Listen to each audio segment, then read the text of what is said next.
ভালোবেসে বিয়ে করেছিল এক লোক, এক পুরুষ একটা মেয়েকে জোর করে তুলে এনে একতরফা ভালোবাসা ছিল। মেয়েটার বয়স ছিল তখন কম। যেহেতু গ্রামের মানুষ, তার মধ্যে হলো মেয়েটাকে তুলে নিয়ে এসে দিন পরে তার ফ্যামিলিকে জানানো হয় আমি আপনার মেয়েকে বিয়ে করতে চাই।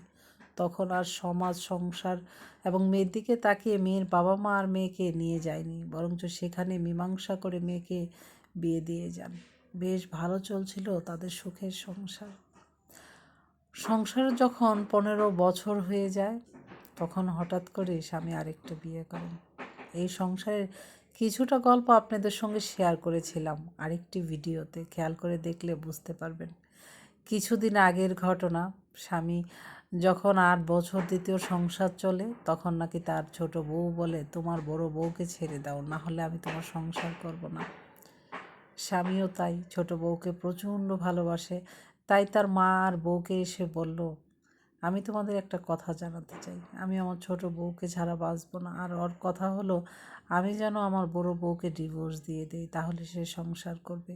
ছেলেটার মা উত্তরে বলেছিল, একটা জীবনের জন্য চারটা জীবন নষ্ট করে দিবি, তোর 3টা সন্তান আর বউয়ের জন্য। ছেলেটা উত্তরে বলেছিল, কিচ্ছু করার নেই, আমি ওকে ছাড়া বাঁচব না। তখন সেই বড় বউ কোনো প্রশ্নের উত্তর দেয়নি। পরদিন সকালবেলা সে বাড়ি থেকে বের হয়ে যায়। কারণ 8 বছর দ্বিতীয় সংসারের জীবনে সে অনেকবার যেতে চেয়েছে সেই সংসার থেকে, কখনো পারেনি। সমাজের কথা চিন্তা করে, সন্তানদের কথা চিন্তা করে, সন্তানের ভবিষ্যতের কথা চিন্তা করে।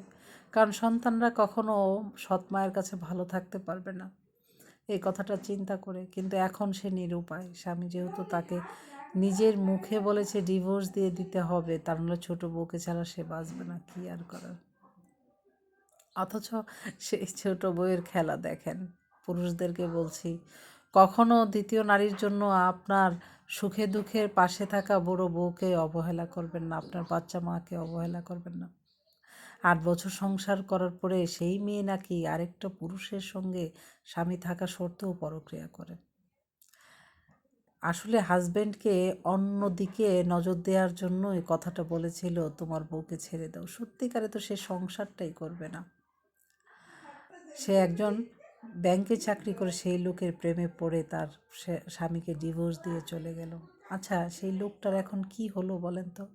যে বড় বউকে এত এত অপমান করলো, আজ কিনা তার ছোট বউ তাকে ডিভোর্স দিয়ে 1.5 মাস হয়নি অন্য আরেকটা পুরুষকে বিয়ে করে বসলো। এই ছিল তার ভালোবাসা।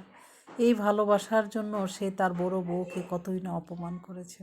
মানুষকে কখনো অবহেলা করতে নেই।